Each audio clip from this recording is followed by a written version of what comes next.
Anytime you're getting feedback on your business, how you prepare can be the make it or break it factor.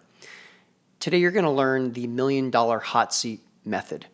Whether you're sitting in a hot seat, you're getting a coaching call, or you're receiving feedback from board members, in any of these instances where you're looking to get feedback and advice, your preparation is everything. In April of 2025, I was invited to attend a private invite-only mergers and acquisitions event in Austin, Texas. This event was beautiful. It was held in a luxury home overlooking downtown Austin. There were about 30 attendees who'd flown in from across the country.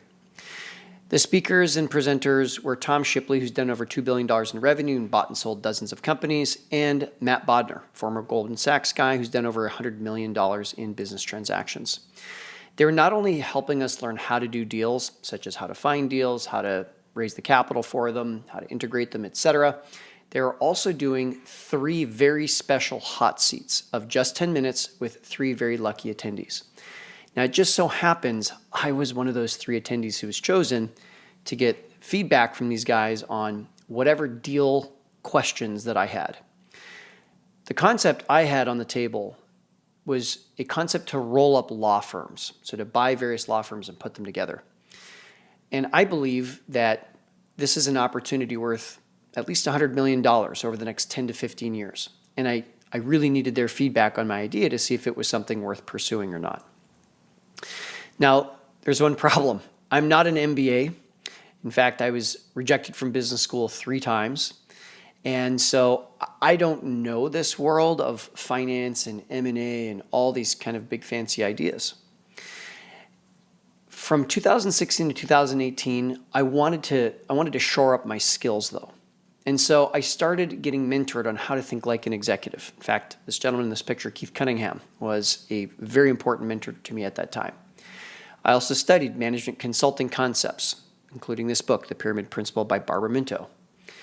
I even moved to America. I moved from Edmonton, Canada, my home city, down to Austin, Texas, so I could be surrounded with all the best mentors, peer groups, programs that I could find.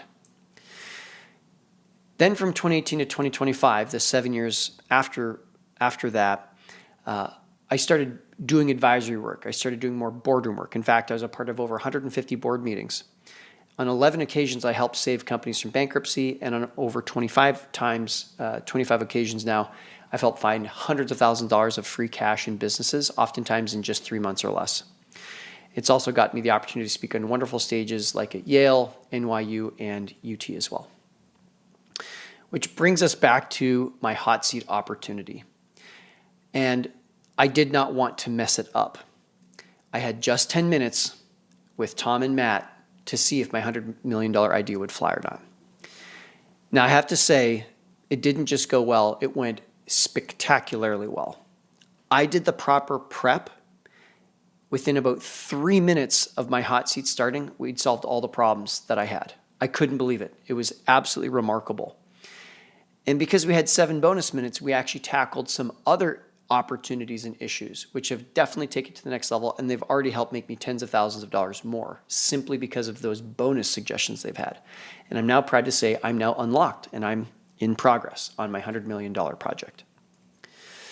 So today I'm going to share with you how you can prepare like I did. The method is called SCQA. Then after that, I'm going to share with you the 3 most common errors I've seen when entrepreneurs have prepared to be in board meetings that I've led, coaching calls that I've led, hot seats that I've led. And I'm also going to share with you real world case study. What is my $100 million concept? What is it that they told me that day during the hot seat that really unlocked me? I'd be happy to share that with you as well. This is absolutely critical. Yes, it's important to feel prepared and to be professional. Ultimately, though, it's about cherishing time. Hell is meeting the man I could have been.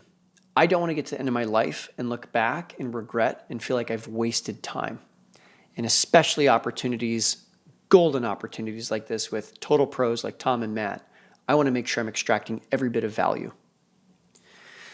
Now, whether it's preparing for a coaching call, a hot seat, or maybe you're getting help at a board meeting you're going to, and whether you're talking about a $100 million idea or a $100,000 idea or even a $1,000 idea, whether it's a big idea or a small idea that you're getting feedback on, the SCQA method applies equally, no matter what. So let's talk about SCQA. It stands for situation, complication, question, and answer. Had I gone to Matt and Tom and just said, here's my deal, what do you think? They would have been really lost at sea. Do they need to give me feedback on the deal structure, how to manage risk, how to check if the margins are good, if the financing is good? Is there good synergy between what I know how to do and what the business does? I mean, there's 12 items on the screen here, but there's probably 50 to 100 different ways, truly, where they could have gone. We would have spent all 10 minutes just figuring out what to focus on, and it would have been a total waste of time. Enter the pyramid principle, which is the method I used to help me prepare for my hot seat with Tom and Matt. The pyramid principle was written by Barbara Minto, and I want to give her a shout out here. In 1963, she graduated from Harvard Business School. She became the first female MBA hired by McKinsey. In 1985, she wrote the pyramid principle, which holds the SCQA method inside of it. So situation stands for, S stands for situation, which is what is the minimum amount of information needed to orient your audience. In this case, my audience was Tom and Matt. C is complication. That's identifying properly what is the difficulty we're bumping into. Q is question. What is the question we're solving for? And A, that's the answer. That's the path or the solution that we're recommending or going for. Now, if you're looking for feedback and advice, again, in a coaching call, a hot seat, or a boardroom setting, you probably don't have the A answer. So that's not your job. That'll be the job of the experts that are giving you feedback. Your job, though, and if you don't do this, you're not doing your job, is to properly identify situation, complication, and question, SCQ. So I'm going to give you a couple examples. Situation. My sister is coming to visit me in Austin for her birthday. I need to get a cake to help celebrate her. Complication. She's celiac, which means she can't eat gluten, which means she can't eat regular cakes. Question. Where can I get a great gluten-free cake for her birthday trip to Austin? So now I have a virtual hot seat, if you will, with my friends or whatnot, and they give me the answer. Oh, Sophie's Gluten-Free Bake Shop.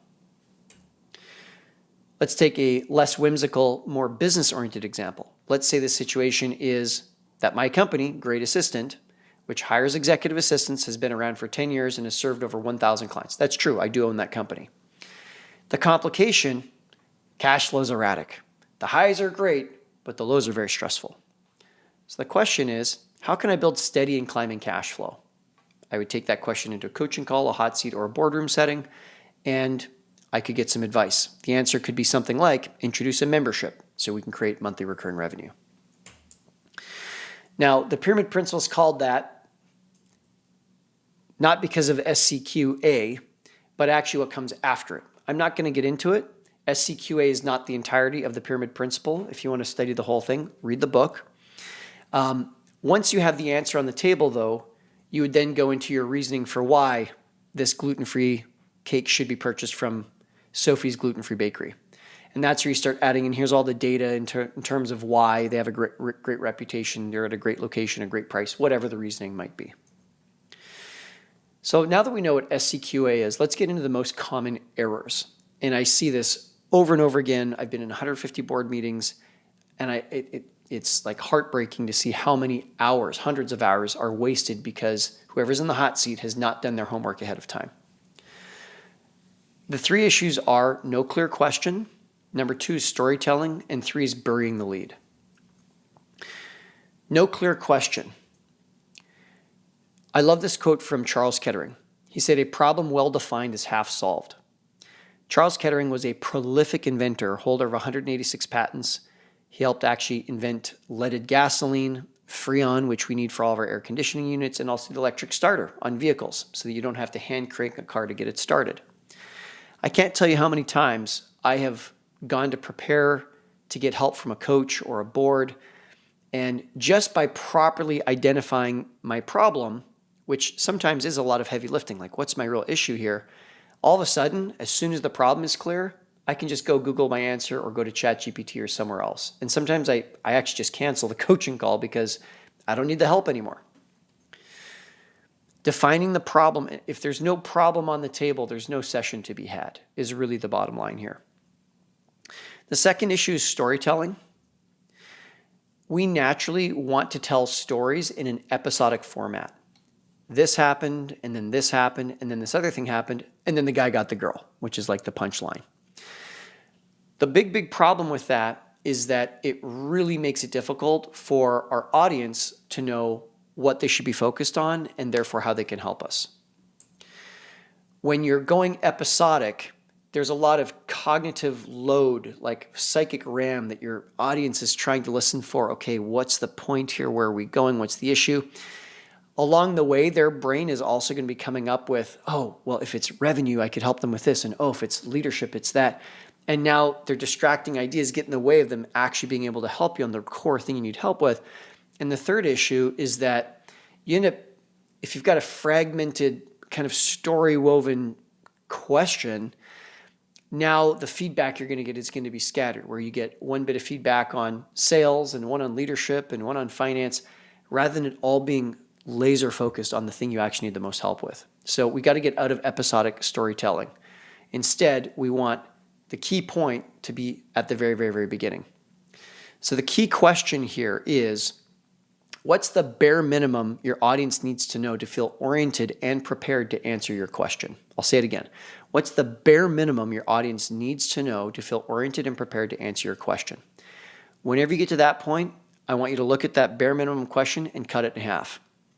Then, once you've done that, I want you to cut it in half again.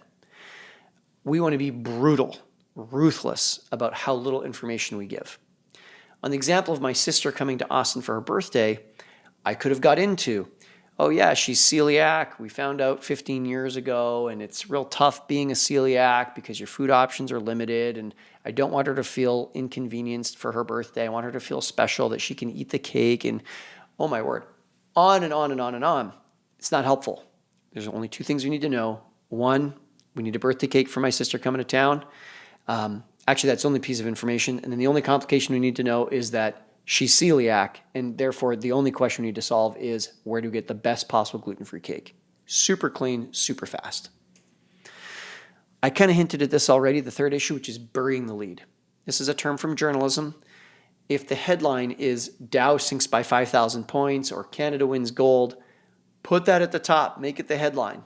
Put it in the very first paragraph. Don't make the reader go 3, 4, or 5 paragraphs. There's a good chance they'll never get there. They'll just flip to the next story in the newspaper or the next article online. Do not bury the lead. Get it way up front. Barbara Minto, author of The Pyramid Principle, says beautifully, controlling the sequence in which you present your ideas is the single most important act necessary to clear writing. The clearest sequence is always to give the summarizing idea before you give the individual ideas being summarized. So lead with your punchline. Get it right up there in the headlines. My question is bang. And actually what you would do is you'd say, here's my situation, here's my complication, here's my problem, here's my question. Bang, just like that, SCQ. So now I'm going to share with you my case study. This is what my $100 million project is. This is what I asked Tom and Matt, and this is the feedback that they gave me. So I want to purchase law firms. There's a handful of compelling reasons why. I won't go into a great deal there, aside from saying that there's a lot of retiring attorneys right now. As the silver tsunami ages out, there's an opportunity to aggregate or merge and acquire a range of different firms and to put them together. I also have expertise in advising companies in how to bring operational efficiency. And on top of that, I'm also a major proponent of AI. And I know how I can take a group of businesses, I can make them efficient, and I can use AI to elevate, the profitability and the effectiveness of the company. Now, that's what the project is. The way I presented it was situation one. So I'm going to go through SCQ here. Situation, Situation is I want to buy law firms. Okay. Complication, I'm not an attorney, and in most parts of the United States, only attorneys can own law firms. And therefore, Q question is, how can I buy law firms as a non-attorney? That's the question I asked them. How long did that take? 15 seconds, 20 seconds? After that, the guy sat up in the chairs and said, oh, yeah, we can solve that. Private equity does it all the time. Whether it's buying a hospital, a vet clinic, an accounting firm, regulated industries, there's a playbook here that private equity has used many times. They went on to explain, simply put, that it's true. Only a law firm can give legal advice, buy licensed attorneys, and collect legal fees. Only a law firm can do that. And I can't own that in 48 out of the 51 jurisdictions in America. So what private equity does is they create a second company, which is a management company, and anything that's non-regulated, paralegals, desks, chairs, offices, websites, etc., that all gets moved into the management company. And then an agreement exists between the two that they guarantee that they'll work together. That's what's called a dual entity structure. They explained that to me. It took about 2 minutes. And I was astounded. My $100 million concept just might come to life. So we then had some bonus time. We had like another 5 minutes to work with. And so Matt looked at me and said, okay, so now that we've figured this out, what's the deal you're going to do? And I said, well, I do have an attorney who's been a client of mine in my advisory, and I'm going to work with her. We get along wonderfully. We have same goals. We want to do this. He said, okay, that's great. You've got the partner. What's the deal with the partner? I said, well, we're going to do a baseline deal where we establish what is the value of her firm today, what is the profitability and her income from that today. We're going to protect it. We're going to put a baseline where she keeps everything up until that point. Then any amount of growth that I'm a part of, then from there, we're going to go something like 50-50 on the growth from there. I have an opportunity. I can come in and build AI tools. I can bring in operational excellence. I can be the M&A guy and go find more and more law firms to bring together into her law firm. And I'll be a part of the upside.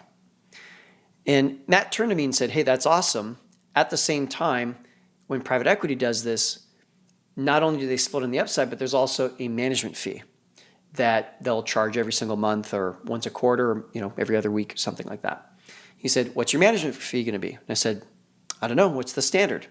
So we worked it out, and I won't get into the financials here, but I'll just say that since that time, I have gone forward. My client has agreed to become my business partner, and I've made tens of thousands of dollars. Those tens of thousands of bonus dollars, maybe they wouldn't have come if I didn't know what standard practice was in this style of baseline deal. And I wouldn't have gotten there had we not had the bonus 5 minutes at the end of my 10-minute hot seat. And we wouldn't have gotten there had I not been so clear and prepared with SCQ, situation, complication, question, and had I not stuck to the rules around no storytelling, don't bury the lead, right? All the best practices I shared with you. So here's your turn. Next time that you are going into a coaching call, a hot seat, or some kind of board situation where you're getting help from your board, use this custom GPT I created. I call it Pyramid GPT.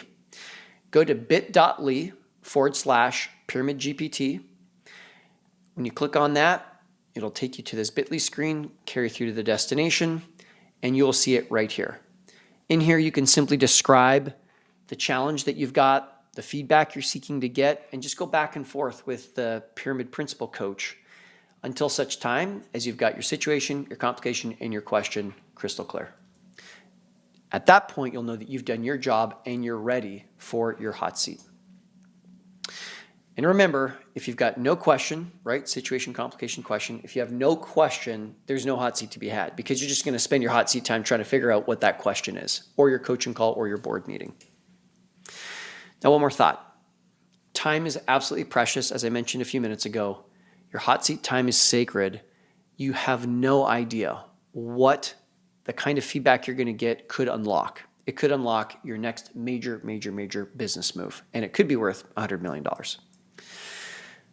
If you found this to be helpful, join my newsletter at gohp3.com. If you want to message me, hit me up on LinkedIn. On LinkedIn and on all socials, my handle is @RealTimFrancis. And my YouTube channel is also at Real Tim Francis. The newsletter looks like this, gohp3.com. If you hit me up on LinkedIn, my account looks like that. There I am. And if you choose to follow me on YouTube, there I am right there. So there you go. That is the $1 Million Hot Seat. I'm cheering you on, and may all of your hot seats, coaching calls, and board meetings in the future be ever more productive. See you in the next one.